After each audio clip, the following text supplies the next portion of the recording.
Tunataka hatua za haraka zichukuliwe kuepusha nchi hii kuingia kwenye matatizo.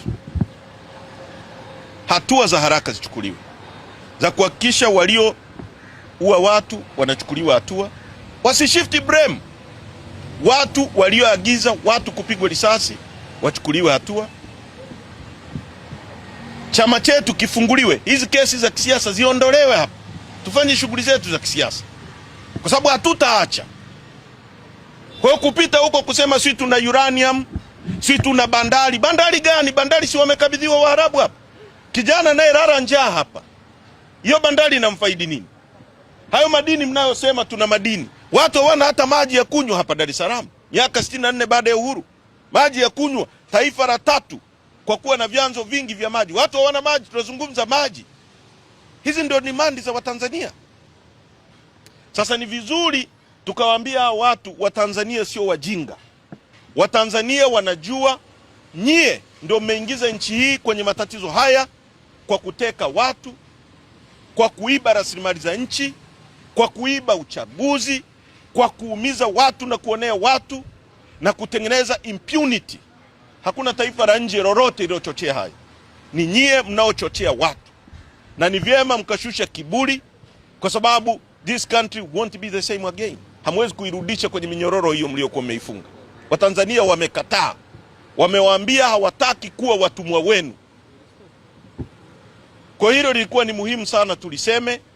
Mambo mengine tutayazungumza baada ya kikao cha kamati kuu, lakini msikubali, Watanzania msikubali upotoshwaji wa makusudi anaofanya Mwigulu tena na tena kwa kurudia.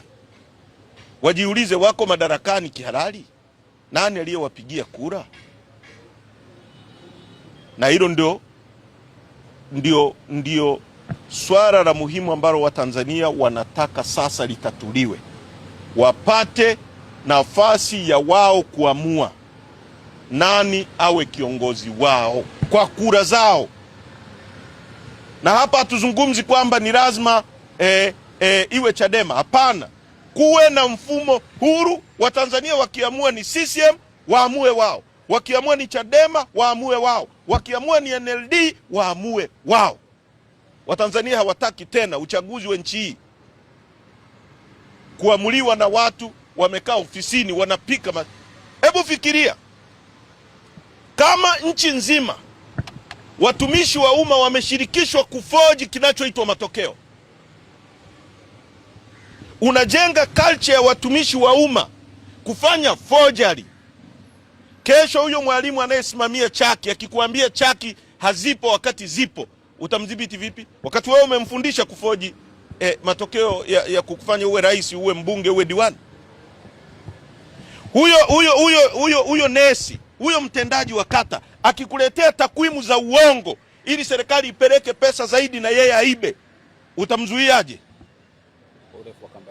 Kwa sababu mazingira mliosababisha nyie ndio mnajenga culture ya kufundisha watumishi wa umma kufanya forgery, kuiba na kukifanya hicho kitu kiwe halali, kitu ambacho sio halali. Kwa hiyo nimetaka niyaseme hayo. Asanteni sana kwa kunisikiliza. Tunataka hatua